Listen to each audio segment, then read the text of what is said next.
मुरझाए फूल दोबारा नहीं खिलते, जिंदगी दोबारा नहीं मिलती। मिलने को तो मिल जाते हैं हजारों लोग दोबारा दुनिया में, मगर हजारों गलतियां माफ करने वाले माँ बाप नहीं मिलते। यह कहानी है एक नौजवान लड़के की, जो गुस्से में अपने घर से निकल आया है और बड़बड़ा रहा है। छुपा कर रखते हैं सारे पैसे, एक मोटर बाइक ही तो मांगी थी मैंने, कोई खजाना तो नहीं मांग लिया। ठीक है कोई बात नहीं, अगर वो मुझे बाइक नहीं दिलाना चाहते तो मैं भी तब तक घर नहीं जाऊंगा जब तक कि मैं नई मोटर बाइक नहीं खरीद लेता। लड़का ये गुस्से में बड़बड़ाते हुए जा रहा था, तभी उसके पैरों में कुछ चुभा। पैरों की तरफ देखा तब उसे रियलाइज्ड हुआ कि वो हड़बड़ी में अपने बदले अपने पापा के जूते पहन कर आया। पैरों में क्या चुभ रहा है यह देखने उसने जूते चेक किए तो उसने पाया कि जूते में से एक छोटी सी कील उभर आई है, जो बार बार उसे चुभकर घाव बनाने की कोशिश कर रही है। गुस्से में वो फिर बड़बड़ाया, मैं ठीक ही सोचता हूँ, मेरे पिता सच में बहुत कंजूस है। देखो कितने पुराने और क्या घटिया क्वालिटी जूते इस्तेमाल करते हैं, पता नहीं सारा पैसा छाती पर लेकर जाएंगे क्या। लड़का अपने गुस्से और बौखलाहट में आगे बढ़ता रहा। थोड़ी दूर जाकर एक बगीचे तक पहुंचा, वहां पर बेंच पर बैठ गया।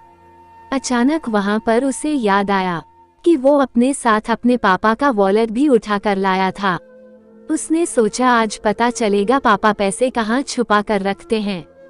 उसने अपने पापा का वॉलेट अपनी जेब से निकाला, जो बहुत पुराना और फटा हुआ था। यह वही वॉलेट था जो पापा घर में किसी को छूने भी नहीं देते थे। जब लड़के ने अपने पापा का वॉलेट खोला तो उसमें महज 120 रुपए थे और अपनी फैमिली की फोटो और एक छोटी सी डायरी थी। डायरी को देखकर लड़के ने सोचा अच्छा तो इसमें छुपा कर रखे हैं, सारे राज इसी में लिखा होगा।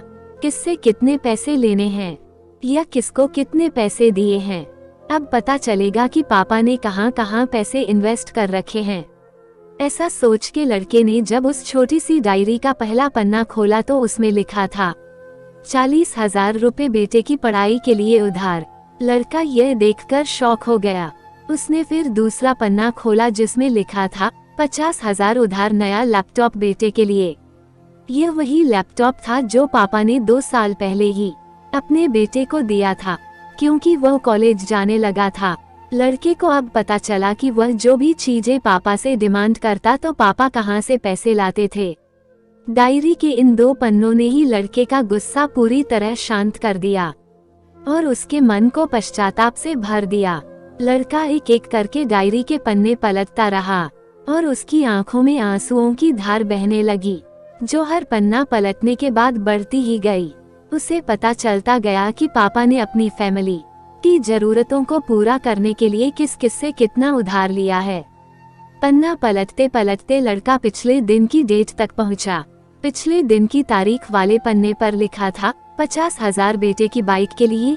इस पन्ने को पढ़ते ही बेटे को लगने लगा कि वो इस दुनिया का सबसे खराब बेटा है। लड़के ने जब डायरी का आखिरी पन्ना खोला तो उसमें लिखा था अच्छे जूते खरीदने हैं। हालांकि यह लाइन बेटे को समझ में नहीं आई, लेकिन वह अब जल्द से जल्द अपने बाप को मिलना चाहता था, इसलिए वह बेंच से उठा और अपने घर की ओर तेजी से चलने लगा। बगीचे के थोड़ा आगे रास्ते में पानी गिरा हुआ था, जिस पर चलने के बाद लड़के को अपने पैरों में ठंडक महसूस हुई। उसने अपने पैरों से जूते उतार कर देखे तो दोनों जूते नीचे तल से फटे हुए थे, जिनसे पानी रिसकर पैरों तक आ रहा था। जूते में निकली कील भी लड़के के पैर में जख्म बनाने में कामयाब हो गई थी। अब बेटे को माँ की वो बातें याद आई, जब माँ पापा से कहा करती थी अब तो नए जूते ले लो, कितने पुराने हो गए हैं। और पापा यह कहकर टाल दिया करते थे अभी तो लिए हैं, कुछ साल और चल जाएंगे। बेटे ने दोनों जूते उतार कर फेंक दिए और फूट फूट कर रोने लगा। लड़का बड़ी तेजी से अपने घर की तरफ दौड़ा। न जाने उसमें इतनी ताकत कहाँ से आ गई कि रास्ता बहुत लंबा होने के बावजूद वह थोड़ा भी नहीं थका और सीधे अपने घर ही जाकर रुका। घर जाकर उसे पता चला कि पापा घर पर नहीं है, मगर उसे पता था कि पापा कहाँ मिलेंगे। वह तुरंत नजदीक के बाइक डीलर के शोरूम पर गया जहाँ पर उसका बाप उसके लिए नई गाड़ी खरीद रहा था। लड़का दौड़कर अपने बाप के गले से लग गया और फूट फूट कर रोने लगा। जब पिता ने लड़के से पूछा कि क्या हुआ, तो लड़के ने अपने पिता से माफी मांगी और कहा कि मुझे बाइक नहीं चाहिए, इन पैसों से आप अपने लिए नए जूते खरीद लीजिए और आगे से मैं कोई भी चीज खुद के कमाए पैसे से ही लूंगा। मैं बड़ी मेहनत करूंगा और आपका कर्जा भी चुका दूंगा। यह सब सुनकर पिता की आंखों में भी आंसू आ गए खुशी के।